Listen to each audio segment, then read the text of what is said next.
named Paradise Valley Chemicals Kid of the Month. The problem is, you have superpowers to hide.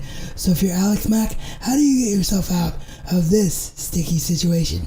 Find out as we take another Mack-tastic look back this week at Season 1, Episode 10, entitled A Cold Day in Paradise Valley. Hi, how are you? It's great to see you.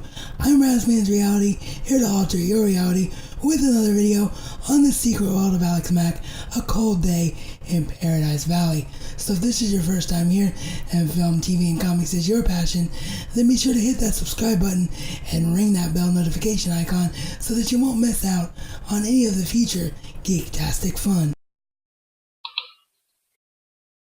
As always, if this is your first time viewing an Alex Mack Look Back episode, be sure to pick up the series on DVD down below in the description box through my Amazon affiliate link at no extra cost to you so that you can follow along rewatching the show with me. Also, I apologize in advance if you hear any background noise today.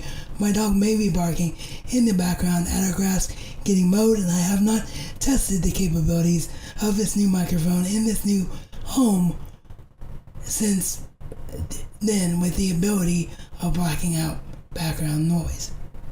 If you have any memories of this episode, because you've seen it before, as always, be sure to share whatever they might be in the comment section. This episode begins with one of my absolute favorite uses of Alex's powers to begin an episode: barbecue night, barbecuing because you hurt your hand, so you're utilizing your telekinesis powers. This part always makes me laugh. Alex is then told by Barbara and George that she's been named Paradise Valley Kid of the Month and will be receiving an interview from a reporter later this week. Alex, of course, is very excited because she's going to become a mini celebrity in town, but Annie, being who she is, knows that this is very dangerous for Alex and is very suspicious of this moment right from the very beginning.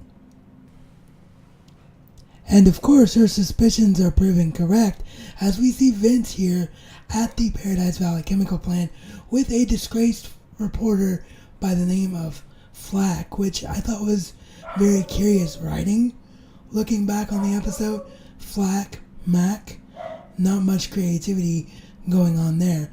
Nonetheless, he is telling Flack that he is failing in his mission, which is to interview every kid in town for this fossil reward to try to find the GC-161 kid.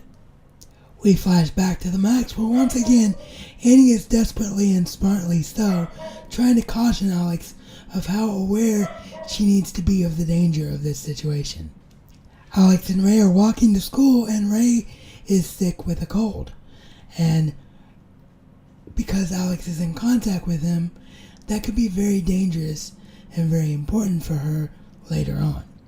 Meanwhile, as you can see from the perplexed look on the faces of Alex's parents, they are unaware that she in her own mind has determined that her life isn't interesting enough as Alex Mack to be interviewed. So in preparation for the interview, she has copied the look of one of the more popular girls in school with this awesome leather jacket look. One of my favorite looks from the show, and I think very, very intentional why they brought it back much later on in the show's run when she goes through this phase again in a more prominent way. Because hey, Larissa Olenek looks really, really good in a leather jacket. Let's be honest about it. Remember, as I pointed out earlier, contact with Ray, who is sick with a cold, could become very dangerous for Alex, and we see that it indeed has, as while the two is in the kitchen, a sneeze from Alex causes the appliances, such as the ice machine pictured here, to go absolutely haywire, as well as later on causing her zapping powers in this scene to go absolutely uncontrollable haywire from another sneeze. And as you can see at this point in the episode, the reporter, Flack, has arrived for the interview.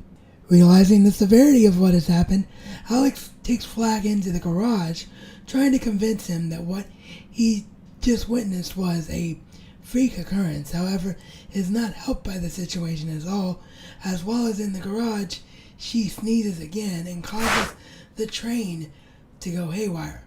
Although she believes she has managed to convince Flack that it's just faulty wiring throughout the house, Flack becomes very suspicious, causing him to go get Dave, who he's brought with him to the Mack house, with a video camera to record any suspicious activity.